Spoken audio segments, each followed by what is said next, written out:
জমজমাট লড়াইয়ের মধ্য দিয়ে শেষ হয়েছে বিপিএলের দ্বাদশ আসরের সিলেট পর্ব। লিগ পর্বের ৩০ ম্যাচের ২৪টি শেষ। প্লে অফ সহ টুর্নামেন্টের বাকি অংশ সম্পন্ন হবে ঢাকায়।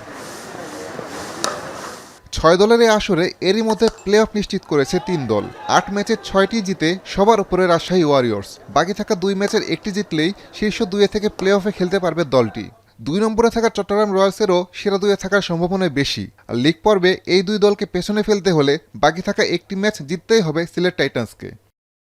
বড় কোনো অঘটন না হলে ৪-এ থাকা রংপুর রাইডার্সের প্লে অফ খেলা নিশ্চিত। তবে এখানে দলটির বড় বাধা 5-এ থাকা ঢাকা ক্যাপিটালস ও টেবিলে তলানির দল নোয়াখালী এক্সপ্রেস। রংপুর ২টি ম্যাচে হারলে এবং ঢাকা ও নোয়াখালী নিজ নিজ ম্যাচে জয় পেলে বদলে যেতে পারে সমীকরণ। ব্যাট হাতে এখন পর্যন্ত সবচেয়ে বেশি রান রাজশাহীর নাজমুল হোসেন শান্তর। সিলেটের পারভেজ হোসেন ইমন টুর্নামেন্ট জুড়ে ধারাবাহিকতা দেখাচ্ছেন। 3-এ থাকা অ্যাডাম রসিংটনকে পেছনে ফেলতে পারেন রংপুরের তাহির হৃদয় ও ডেভিড মালান। দল তলানিতে থাকলেও বোলিংয়ে সবার উপরে নোয়াখালীর হাসান মাহমুদ। তবে 13টি করে উইকেট নিয়ে তার ঘাড়ে নিঃশ্বাস ফেলছেন যথাক্রমে চট্টগ্রামের শরীফুল ইসলাম, রংপুরের মুস্তাফিজুর রহমান ও রাজশাহীর রিপন মণ্ডল। পেসারদের ভিড়ে সেরা 5-এ একমাত্র স্পিনার নাসুম আহমেদ।